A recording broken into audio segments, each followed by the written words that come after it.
Sun'iy intellektga shunday topshiriq berilgan, uni ko'pchilik olimlar ham tan olishadi. Qaysi ma'noda? Sun'iy intellekt o'zini takomillashtirishga topshiriq berilgan. Ya'ni qay darajagacha shakllanishi yoki rivojlanishi chegarasi yo'q. Bu degani yaqin 2 yil ichida shunaqa masalan prognozlar borki, 2 yil ichida oliy sun'iy intellekt paydo bo'ladi va hozirgi sun'iy intellektlardan kuchliroq bo'ladi. Demak, biz bunga ham tayyor bo'lishimiz kerak. Masalan, ba'zilar aytadi, "Yo'q, sun'iy intellekt kerak emas, hali o'rganishga ulguramiz." Bu noto'g'ri yondashuv deb o'ylayman. Bugun bor imkoniyatdan bugun o'rganishimiz kerak. Mayli, har kuni ishimizdan foydalanmasligimiz mumkin, lekin uni qanday imkoniyatlari bor? Va imkoniyatlari bilan birgalikda uni qanday zarar taraflari bor? Yaxshi va yomon tomonlarini o'rgansakkina keyingi bosqichga biz qo'rqmasdan kirib boramiz. Chunki zamon bir joyda to'xtab turmaydi.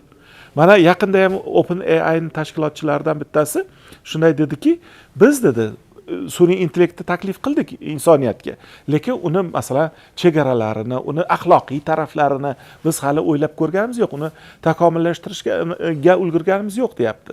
Yevropada ham shu ahvol.